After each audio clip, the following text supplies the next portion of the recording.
আসসালামু আলাইকুম, স্বাগতম জানাচ্ছি বিবিসি নিউজ আন্তর্জাতিক সংবাদে।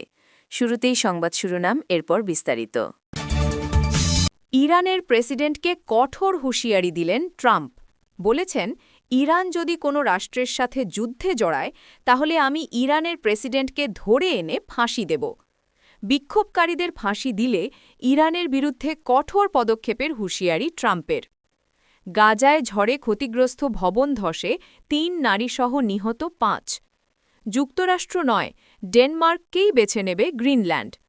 কুয়ালালামপুরে ইমিগ্রেশনের অভিযান, বাংলাদেশিসহ আটক ১৫০ অবৈধ অভিবাসী। দর্শক, এতক্ষণ শুনছিলেন সংবাদ শিরোনাম। এখন বিস্তারিত।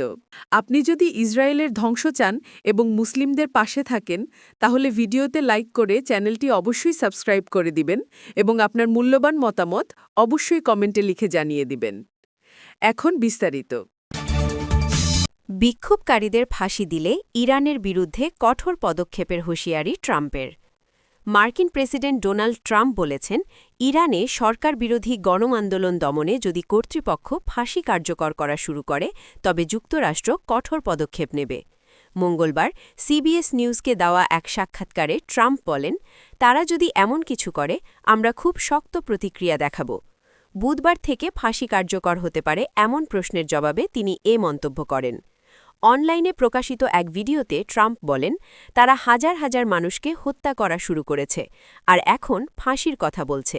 তাহলে দেখা যাক এর পরিণতি তাদের জন্য কেমন হয়। এই সাক্ষাৎকারের সময় ট্রাম্প যুক্তরাষ্ট্রের উত্তরাঞ্চলীয় অঙ্গরাজ্য মিশিগানে ছিলেন। সেখানে তিনি একটি উৎপাদন কারখানা পরিদর্শন করেন এবং অর্থনীতি নিয়ে ভাষণ দেন। ভাষণে ট্রাম্প সামাজিক যোগাযোগ মাধ্যমে দেওয়া আগের বার্তার পুনরাবৃত্তি করে বলেন, ইরানের বিক্ষোভকারীদের জন্য সহায়তা আসছে। তিনি আরও বলেন, ইরানের প্রকৃত মৃত্যুর সংখ্যা কত তা এখনও স্পষ্ট নয়। গাজায় ঝড়ে ক্ষতিগ্রস্ত ভবন ধসে ৩ নারীসহ নিহত ৫। শীতকালীন ঝড়ে ইসরায়েলি হামলায় ক্ষতিগ্রস্ত ভবন ও দেয়াল ধসে মঙ্গলবার গাজায় ৩ নারীসহ অন্তত ৫ ফিলিস্তিনি নিহত হয়েছেন। স্থানীয় স্বাস্থ্য কর্মকর্তারা এ তথ্য জানিয়েছেন। এছাড়া শীতজনিত কারণে শিশু ও বয়স্কদের মধ্যে মৃত্যুর সংখ্যাও বাড়ছে।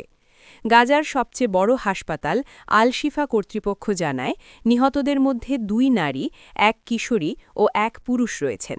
এছাড়া ঠান্ডাজনিত কারণে আরও কয়েকজনের মৃত্যুর খবর পাওয়া গেছে।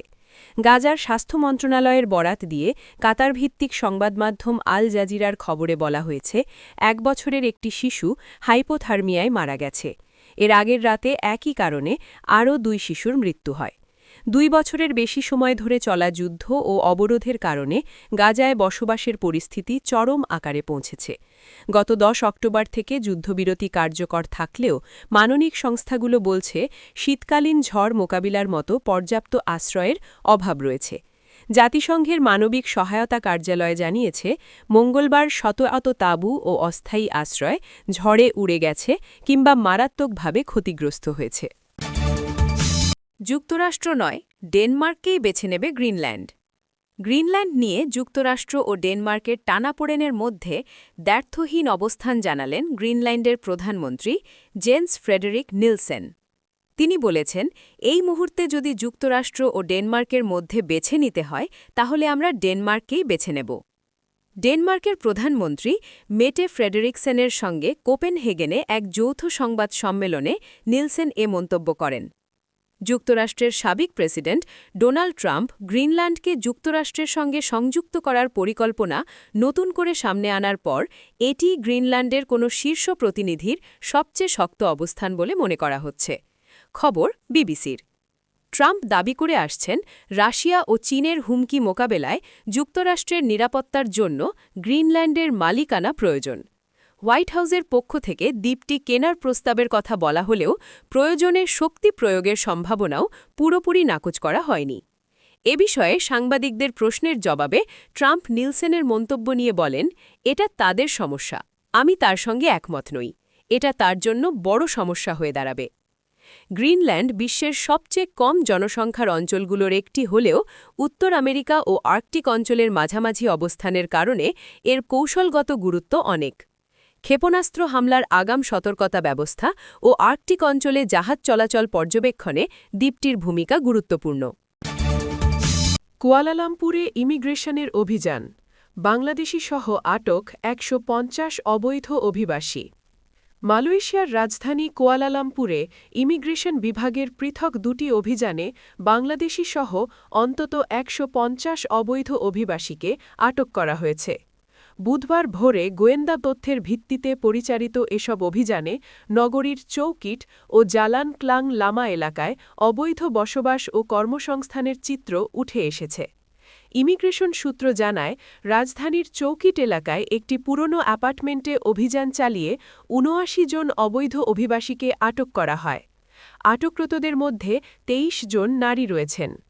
ইমিগ্রেশনের উপমহাপরিচালক অপারেশন দাতুক লোকমান এফেন্দি রামলি জানান, বুধবার দিবাগত রাত ১২টা ৩০ মিনিটে শুরু হওয়া এই অভিযানটি গোয়েন্দা নজরদারির ভিত্তিতে পরিচালিত হয়। সংশ্লিষ্ট এলাকাটি দীর্ঘদিন ধরেই অবৈধ অভিবাসীদের হটস্পট হিসেবে চিহ্নিত ছিল। আটককৃতদের বয়স ১৭ থেকে ৫৫ বছরের মধ্যে। তাদের বিরুদ্ধে বৈধ পাসপোর্ট ও কাজের পারমিট না থাকা এবং নির্ধারিত সময়ের বেশি অবস্থানের অভিযোগ আনা হয়েছে। আটকদের মধ্যে ৩৯ জন ইন্দোনেশিয়া, ২৫ জন বাংলাদেশ, ১০ জন নেপাল, ২ জন ভারত, ২ জন পাকিস্তান এবং ১ জন মিয়ানমারের নাগরিক। তিনি জোর দিয়ে বলেন, অবৈধ অভিবাসী ও তাদের আশ্রয়দাতা নিয়োগকর্তাদের বিরুদ্ধে ৩৬০ ডিগ্রি কঠোর অভিযান অব্যাহত থাকবে এবং এ বিষয়ে কোনো ধরনের আপোস করা হবে না।